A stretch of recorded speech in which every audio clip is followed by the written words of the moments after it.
कभी इस तरह का आपको जानकारी में है कि ट्रेन में जब गई पूर्वांचल की तरफ, तो लड़कों का हुजूम जो आप देख रहे थे हजारों की हम्म। संख्या में, और जो एकदम नारेबाजी कर रहे थे कि परिवर्तन करना है, अखिलेश यादव जिंदाबाद।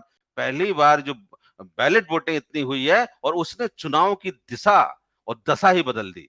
पहली बार ऐसा यूपी चुनाव में ऐसा देखने को मिल रहा है कि विपक्ष ने एजेंडा सेट किया और बीजेपी उसके है ऊपर कि खेल जो रही है। इस बार का चुनाव का जो नैरेटिव था, एक तो था कि शासन कैसा चला, प्रशासन कैसा चला, लोगों को जो सुविधाएं डिलीवर करने की बात थी वो कैसा हुआ, उसको योगी सरकार ने कैसे काम किया। लेकिन दूसरा जो जिस विचार की ओर हम लोग बढ़ रहे हैं, उस पर चर्चा भी कर रहे हैं कि जो धार्मिक ध्रुवीकरण की कोशिश हुई शुरुआत से, एक वर्ग को अलग रखने के लिए पावर से, एक वर्ग के प्रति एक नफरत की भावना भी कह सकते हैं उसको, और जिस तरह की राजनीति हुई शायद उसके विरोध में भी लोग खड़े हो गए। और झा साहब ने एक इशारा किया कि इस सरकार को लोग ने बड़ा मैंडेट दिया था, सिन्हा साहब ने, शुक्ला साहब ने भी कहा कि बड़ा मैंडेट दिया था, लेकिन उस मैंडेट का उन्होंने गलत इस्तेमाल किया और एक अलग तरह की राजनीति की, जिस राजनीति को आज लोग अस्वीकार कर रहे हैं।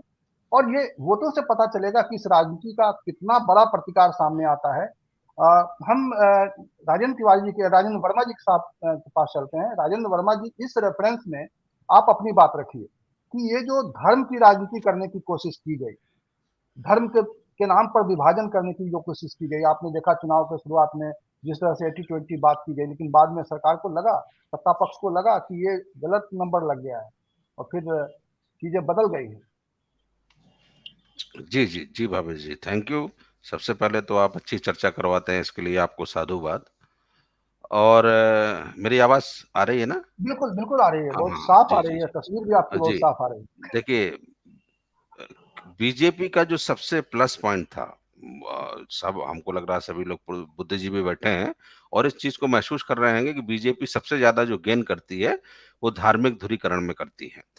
और पहली बार ऐसा लगा कि बीजेपी अपने जो एजेंडा सेट नहीं कर पा रही है, जिसपे अभी तक के चुनावों में, जो पिछले यदि 10 सालों की गौर किया जाए, जितने भी चुनाव हुए, चाहे वो स्टेट के हों चाहे सेंट्रल के हों, तो बीजेपी हमेशा एजेंडा सेट करती थी और विपक्ष उसके पीछे भागता था। पहली बार ऐसा यूपी चुनाव में ऐसा देखने को मिल रहा है कि विपक्ष ने एजेंडा सेट किया और बीजेपी उसके ऊपर खेल रही है। बीजेपी का धार्मिक ध्रुवीकरण न चलना मेरे हिसाब से ये लोकतंत्र के लिए बहुत अच्छा संकेत है। और यदि इस तरह की बातें आती हैं और जनता इसको जितनी जल्दी समझती है, जाति धर्म की राजनीति से दूर होती है, तो मुद्दों पे चुनाव लड़ेंगे। और जब भी राजनीतिक पार्टियां या कोई भी व्यक्ति मुद्दों की बात करता है, कोई भी संगठन मुद्दों की बात करता है, तो मुद्दे हमेशा हितकारी होते हैं पब्लिक के लिए। और जनों के जो मुद्दे हैं, जो लोगों के मुद्दे हैं, यदि उस पर राजनीति होने लगेगी, तो वो राजनीति को मैं अच्छा मानता हूं। और राजनीति का उद्देश्य भी यही था कि पब्लिक के जो मुद्दे हैं उनको आप एड्रेस कीजिए, उनको आप सुविधाएं दीजिए और उसके हिसाब से अपना गवर्नेंस कीजिए। जैसा कि पूर्व के सभी वक्ताओं ने, प्रोफेसर साहब हों, चाहे पत्रकार महोदय हों, सभी ने ये बात कही।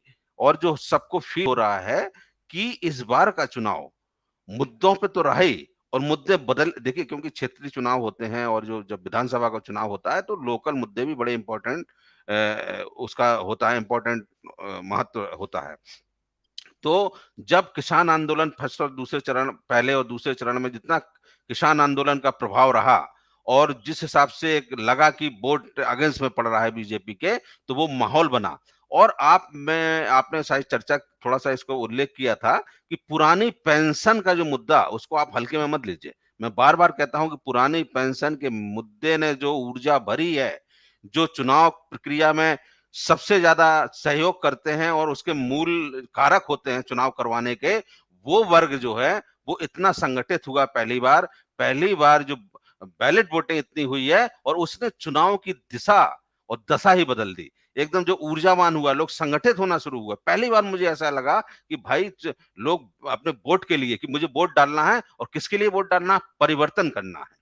परिवर्तन करना है सरकार की इस जो वर्तमान सरकार थी, योगी सरकार थी, उसको लोग उसकी उपेक्षा से इतने ज़्यादा परेशान थे। देखिए, लोकतंत्र में योगी जी की जो मुझे लगा है कि जो रहे चाहे अलग-अलग संगठनों की बात हो और चाहे व्यक्तिगत बात हो या कोई दूसरे विपक्ष की बात हो। जो लोकतंत्र का सबसे एक महत्वपूर्ण जो प्रक्रिया होती है, वो होता है वाद होगा, आपका प्रतिवाद होगा, इसके बाद संवाद की स्थिति ज़रूर आती है। सिंथेसिस ज़रूर होता है।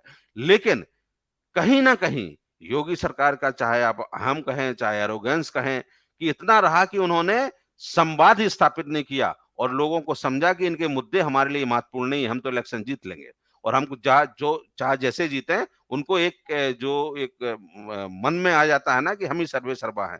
तो इस तरह का भाव जो आया, उसका भी विरोध आपने कल ही परसों के उसमें देखा होगा ट्रेन में, कभी इस तरह का परिदृश्य आपने पिछले 20 सालों में देखा?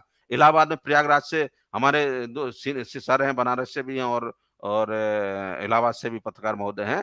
कभी इस तरह का आपको जानकारी में है कि ट्रेन में जब गई पूर्वांचल की तरफ तो लड़कों का हुजूम जो आप देख रहे थे, हज़ारों की संख्या में और जो एकदम नारेबाज़ी कर रहे थे कि परिवर्तन करना है, अखिलेश यादव जिंदाबाद, समथिंग इस तरह के समाजवादी पार्टी जिंदाबाद, इस तरह का नारा मैंने तो अभी तक जितना होश संभाला है, मैं इलाहाबाद में भी पढ़ा हूँ, दिल्ली विश्वविद्यालय में भी पढ़ा हूँ, इस तरह का जो प्रतिरोध, जो स्वस्फूर्त जो प्रतिरोध देखने को मिला, तो ये अब हम इसको परिवर्तन ना समझे तो क्या समझेंगे?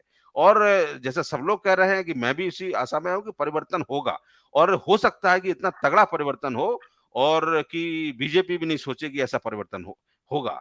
और मुझे लगा जिस हिसाब से मोदी जी ने लास्ट में कमान सँभाली, नमक तक आ गए वो, बाद में उनको रियलाइज़ हुआ कि गलत जगह बैटिंग कर दी है, तो उन्होंने फिर कहा कि नहीं मैंने आप लोगों का नमक खाया है। एक भाषा में संशोधन किया तुरंत उन्होंने कि भाई आप क्या करना चाह रहे हैं। तो मोदी जी ने जो बैटिंग की, तो बीजेपी को ऐसा लगा नहीं था कि इतना ज़्यादा डैमेज हो जाएगा, जो मोदी जी के लिए खतरा हो जाएगा, 2024 के लिए।